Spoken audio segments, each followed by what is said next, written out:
नमस्कार, मैं डॉक्टर रोज़िशा। आज हम ग्रामीण भारत की सामाजिक संरचना को जानेंगे, समझेंगे। ये हमारा सेकंड पेपर का टॉपिक है। समाज की संरचना अनेक अंगों से मिलकर होती है। ये अंग व्यवस्थित और संयुक्त होकर ही एक ढांचे का निर्माण करते हैं, जिसे सामाजिक संरचना कहते हैं। सामाजिक संरचना से समाज की बाहरी रूपरेखा का बोध होता है। कहने का अर्थ है कि समाज का निर्माण विभिन्न इकाइयों की व्यवस्थित रचना से होता है। पार्सन्स इस संदर्भ में लिखते हैं, उनकी परिभाषा: सामाजिक संरचना परस्पर संबंधित संस्थाओं, एजेंसियों और सामाजिक प्रतिमानों तथा साथ ही समूह में प्रत्येक सदस्य द्वारा ग्रहण किए गए पदों तथा कार्यों की विशिष्ट क्रमबद्धता को कहते हैं।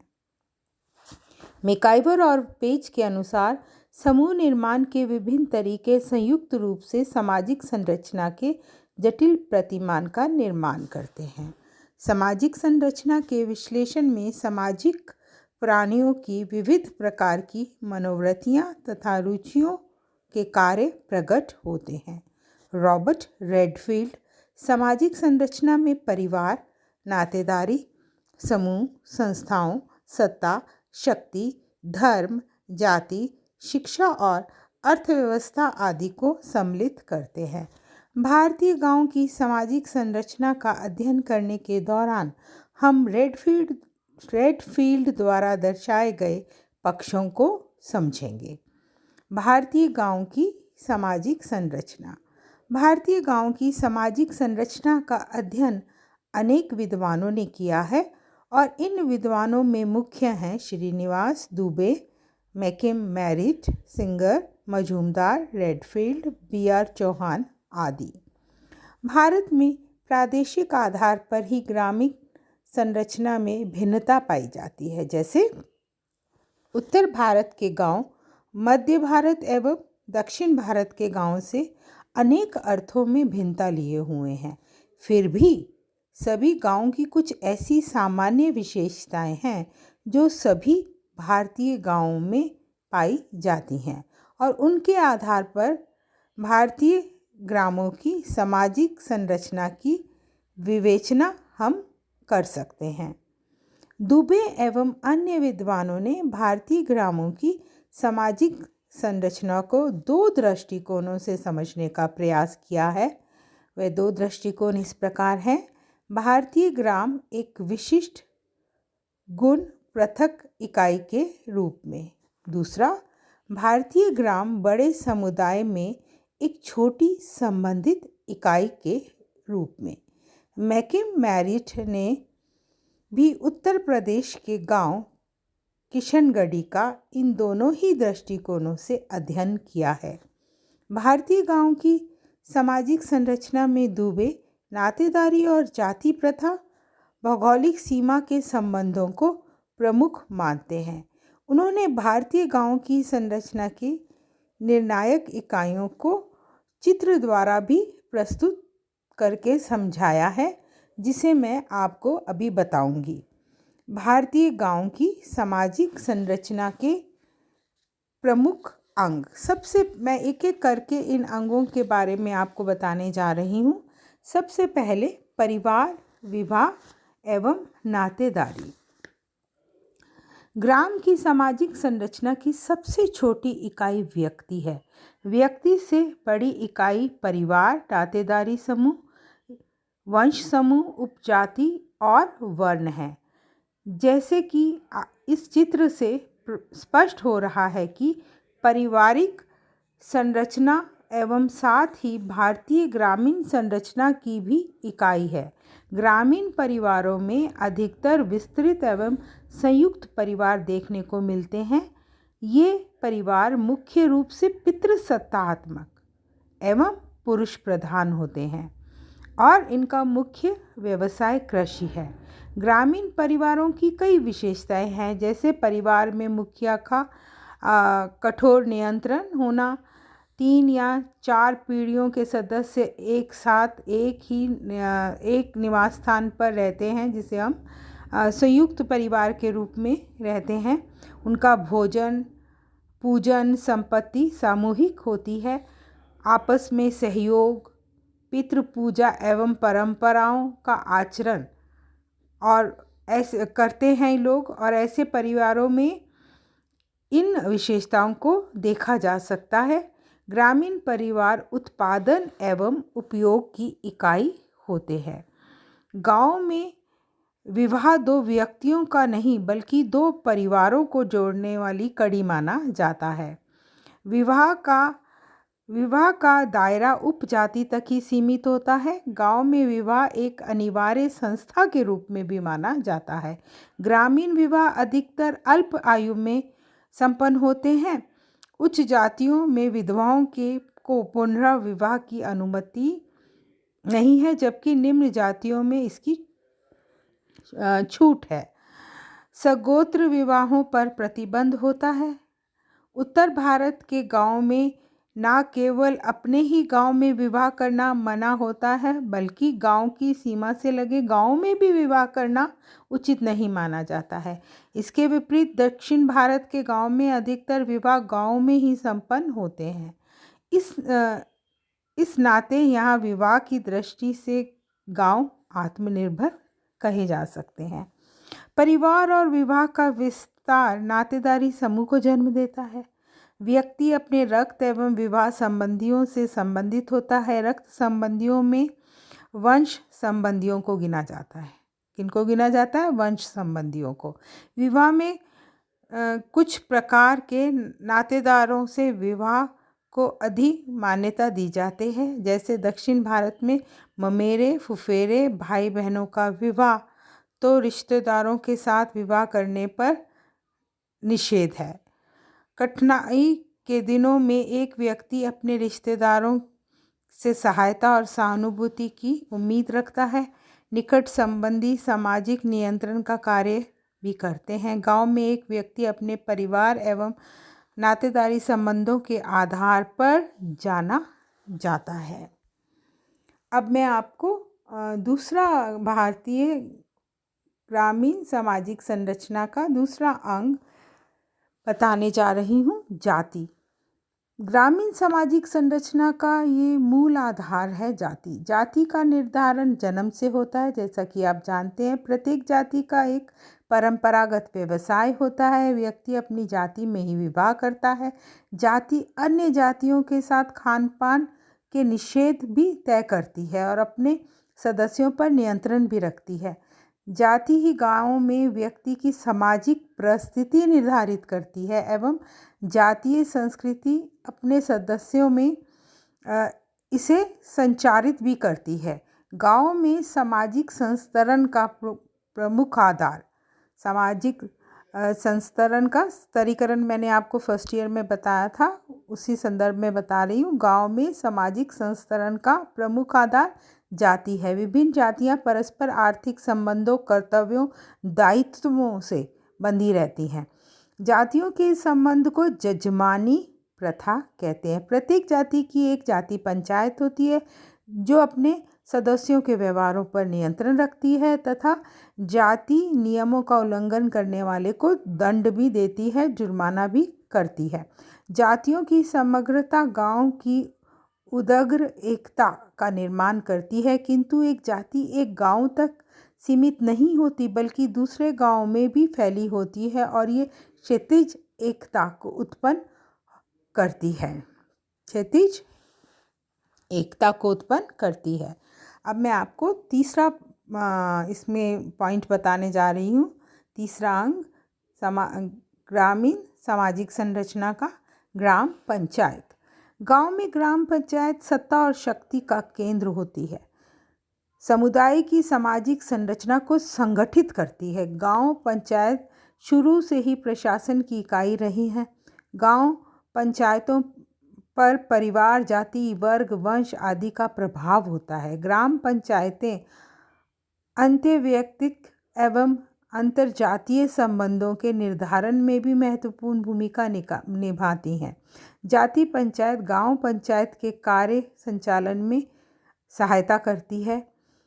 परंपरागत गांव पंचायतों के स्थान पर वर्तमान में पंचायती राज्य द्वारा नई पंचायतों की व्यवस्था की गई है, जो अधिक प्रजातांत्रिक प्रणाली पर आधारित है। गांव में इस नई व्यवस्था में ग्रामीण शक्ति संरचना, नेतृत्व, गुटबंदी तथा दलीय प्रणाली के नए आयामों को जन्म दिया है। ग्राम पंचायतें गांव में अनेक प्रशासनिक, सामाजिक एवं राजनीतिक कार्य करती हैं।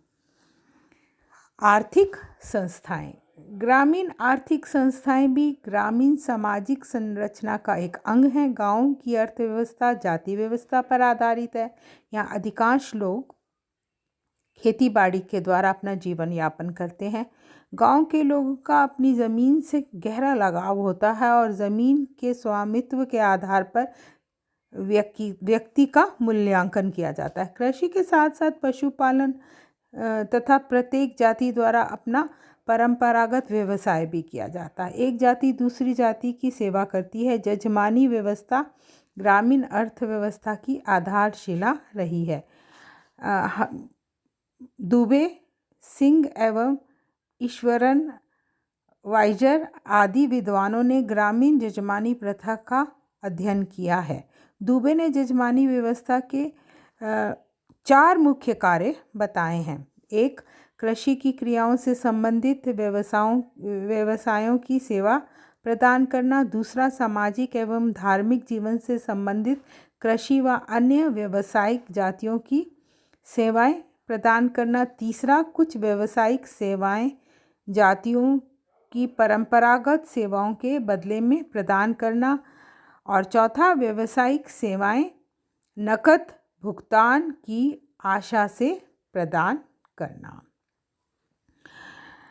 वर्तमान समय में जजमानी प्रथा को भूमि सुधार, भू आंदोलन, मुद्रा अर्थव्यवस्था एवं औद्योगिकरण आदि ने प्रभावित किया है।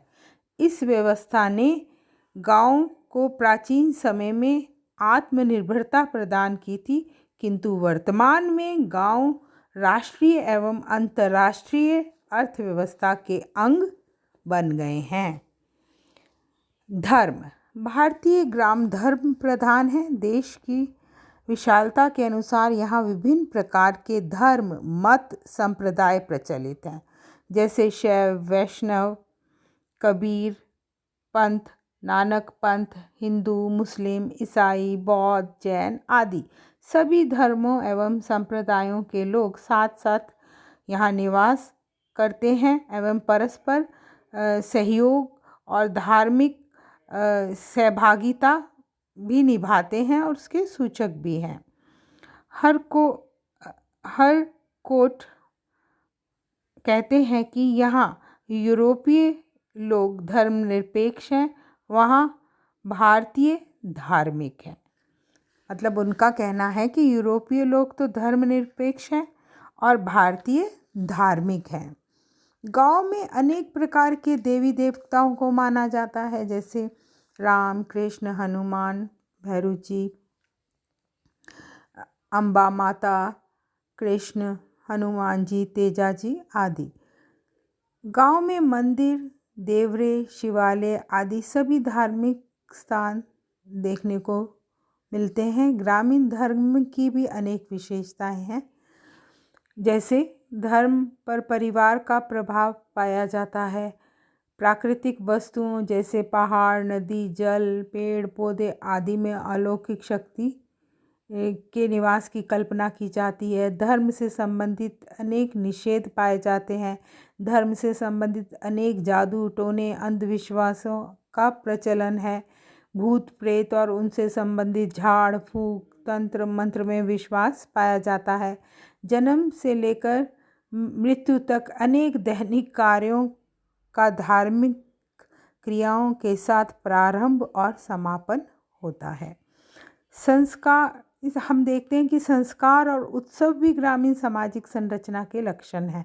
धार्मिक संस्कारों के मानने के दौरान लोगों में परस्पर समानता, सहयोग और एकीकरण के भाव पैदा होते हैं। होली, दिवाली, ये जो उत्सव त्यौहार आते हैं, होली, दिवाली, रक्षाबंधन, दशहरा, जन्माष्टमी आदि त्यौहार और पर्व गांव में सभी छोटे बड़े व्यक्ति साथ साथ मनाते हैं। धर्म से संबंधित अनेक लघु एवं दीर्घ परंपराएं पाई जाती हैं।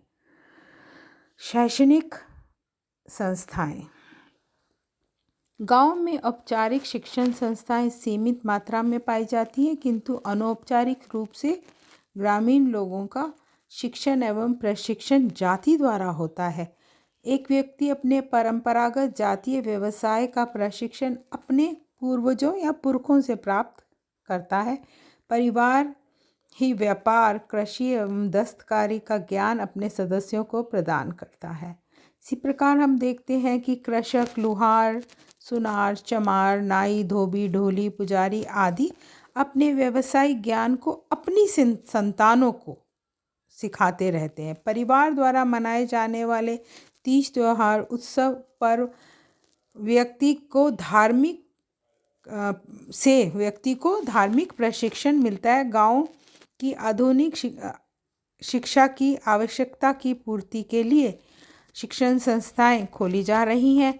प्रौढ़ शिक्षा का कार्य भी सामुदायिक विकास योजना के अंतर्गत शुरू किया जा चुका है। कृषि एवं उद्योग के प्रशिक्षण की व्यवस्था भी पंचायती राज और सामुदायिक विकास योजना के अंतर्गत किया गया है। प्रतिमान मूल्य और परिवर्तन। ग्रामीण सामाजिक संरचना का संबंध ग्रामीण आदर्शों, मूल्यों तथा बाह्य प्रभाव से भी है। सामाजिक मूल्य और आदर्श भी मानव व्यवहार को तय करते हैं। ग्रामीण सामाजिक संरचना और ग्रामों के आंतरिक प्रशासन एवं संगठन को नेतृत्व ने भी प्रभावित किया है। ग्रामों की सामाजिक संरचना के उल्लेख के दौरान गांवों में होने वाले नवीन सामाजिक परिवर्तनों का भी उल्लेख किया जाना चाहिए। वर्तमान में ग्रामोत्थान की अनेक योजनाएं शुरू की गई हैं, जैसे सामुदायिक विकास योजनाएं, जमींदारी अनुमूलन अधिनियम, पंचवर्षीय योजनाएं, पंचायती राज आदि। और इन योजनाओं के प्रभाव के कारण परंपरागत प्राचीन ग्रामीण सामाजिक संरचना में अनेक परिवर्तन हो रहे हैं। वर्तमान समय में ग्रामीण जीवन से संबंधित आदर्शों एवं मूल्यों में भी परिवर्तन आए हैं। ग्रामीण जीवन के कई क्षेत्रों में आज आधुनिकीकरण का प्रभाव स्पष्ट देखा जा सकता है। संक्षेप में परिवार, विवाह, नातेदारी, जाति, धार्मिक, आर्थिक, राजनीतिक एवं शैक्षणिक संस्थाएं, सामाजिक प्रतिमान एवं मूल्य गांव की सामाजिक संरचना के निर्माण में योग देते हैं। दुबे कहते हैं कि गांव सामाजिक संरचना की एक इकाई के नाते नातेदारी एवं जाति की सीमाओं को लांघ कर अनेक असंबंधित परिवारों को एक एकीकृत बहुजाति समुदाय में बांधता है। Thank you.